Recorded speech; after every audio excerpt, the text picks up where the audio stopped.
Hi friends, welcome to బిన్వి mum recipes. ఈరోజు మన ఛానల్లో ఎంతో రుచిగా చింతపండు పులిహార ఎలా చేయాలో చూద్దామండి. నిమ్మకాయ పులిహార కంటే చింతపండు పులిహార చాలా టేస్టీగా ఉంటుంది కదా. అయితే ఈ వీడియోలో చింతపండు పులిహార పేస్ట్ని 6 మంత్స్ వరకు ఎలా స్టోర్ చేసుకోవాలి, అలాగే అదే పేస్ట్తో పులిహార ఎలా కలుపుకోవాలో కూడా చూసేద్దామండి. ఇప్పుడు ఈ పులిహార పేస్ట్ చేయడం కోసం ఒక బౌల్లోకి 100 గ్రాముల వరకు చింతపండుని తీసుకొని వేడి నీళ్ళు వేసుకొని నానబెట్టుకోవాలి.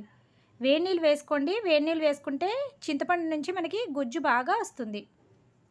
చూసారు కదా, ఈ విధంగా బాగా నానిన తర్వాత దాన్ని బాగా పిండుకొని రసం తీసుకోవాలి. ఇప్పుడు ఈ చింతపండు రసాన్ని ఒక ప్యాన్ పైన స్ట్రైనర్ పెట్టుకొని దానిలోకి యాడ్ చేసుకోవాలి.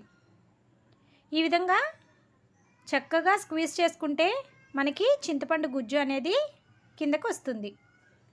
చూసారు కదండి, ఈ విధంగా స్ట్రెయిన్ చేసుకోవడం వల్ల పిప్పు లాంటిదంతా పక్కకు వచ్చేస్తుంది. ఇలా స్ట్రెయిన్ చేసుకున్న దాన్ని స్టవ్ పైన పెట్టుకొని కొన్ని పచ్చిమిర్చి, కొద్దిగా రాళ్ళ ఉప్పు, 1 స్పూన్ పసుపు, చిన్న బెల్లం ముక్క వేసుకొని 10 నుంచి 15 నిమిషాల వరకు కుక్ చేసుకోవాలి. చూసారు కదండి, ఈ విధంగా కుక్ చేస్తూ ఉంటే టైం కంటే కూడా మనం అందులో వేసుకున్న పచ్చిమిర్చి చాలా సాఫ్ట్గా అవ్వాలండి. ఈ విధంగా సాఫ్ట్గా అయితే మనకి చింతపండు పేస్ట్ అనేది రెడీ అయిపోయినట్టే. ఇప్పుడు స్టవ్ ఆఫ్ చేసుకొని దీన్ని బాగా చల్లారబెట్టుకోవాలి. ఈ విధంగా చల్లగా అయిన దాన్ని గ్లాస్ కంటైనర్లో వేసుకొని ఫ్రిడ్జ్లో స్టోర్ చేసుకుంటే 6 మంత్స్ వరకు ఫ్రెష్గానే ఉంటుందండి. నార్మల్గా ప్లాస్టిక్ బాటిల్స్లో కంటే కూడా ఈ విధంగా గ్లాస్ కంటైనర్లో వేసుకోండి, ఫ్రెష్గా ఉంటుంది. ఇప్పుడు ఈ చింతపండు పేస్ట్తో పులిహోర ఎలా చేయాలో చూసేద్దాం.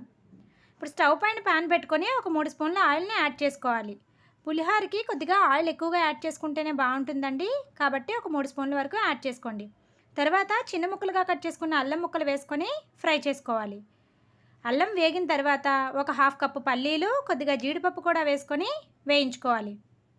ఇవి కాస్త కలర్ చేంజ్ అయిన తర్వాత 1 స్పూన్ ఆవాలు, 1 స్పూన్ జీలకర్ర, 1 స్పూన్ శనగపప్పు, 1 స్పూన్ మినప్పప్పు, 1/2 స్పూను మెంతులని యాడ్ చేసుకొని ఫ్రై చేసుకోవాలి. ఈ పప్పులన్నీ చక్కగా వేగిన తర్వాత కొద్దిగా కరివేపాకు, ఎండుమిర్చిని కూడా వేసుకొని వేయించుకోవాలి. పోపు ఈ విధంగా బాగా వేగిన తర్వాత ఒక 1/2 స్పూను ఇంగువను కూడా యాడ్ చేసుకొని ఫ్రై చేసుకోవాలి. ఇంగువ లాస్ట్లోనే వేసుకోండి, ఫస్ట్లోనే వేసేస్తే మళ్ళీ చేదొచ్చేస్తుంది. కాబట్టి మనం పోపు బాగా వేగిందన్న తర్వాత మాత్రమే ఇంగువని యాడ్ చేసుకోండి. ఇప్పుడు ఈ పోపుని మనం కుక్ చేసుకున్న రైస్లోకి యాడ్ చేసుకోవాలి. అలాగే చింతపండు పేస్ట్ని కూడా ఒక 2-3 స్పూన్ల వరకు యాడ్ చేసుకోండి. చింతపండు పేస్టు పులుపుని బట్టి యాడ్ చేసుకోండి. ఒక్కొక్క చింతపండు బాగా పులుపు ఉంటుంది కాబట్టి 2 స్పూన్లు యాడ్ చేసుకుంటే సరిపోతుంది.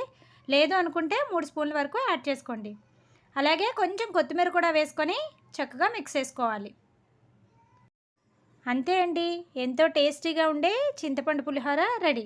చింతపండు పేస్ట్ని ఈ విధంగా స్టోర్ చేసి పెట్టుకోవడం వలన ఎప్పుడైనా సడన్గా పుల్లగా తినాలనిపించినప్పుడు, అలాగే పిల్లలు కూడా పులిహోర బాగా లైక్ చేస్తూ ఉంటారు కదా, వాళ్ళకైనా సరే సడన్గా కలపాలన్నప్పుడు ఈ విధంగా చేసి పెడితే తినేస్తారు. వీడియో నచ్చితే వీడియోని లైక్ చేయండి అండ్ మీ ఫ్రెండ్స్కి, రిలేటివ్స్కి షేర్ చేయండి. ఇలాంటి మరెన్నో ఇంట్రెస్టింగ్ రెసిపీస్ కోసం please subscribe our channel. Thank you for watching.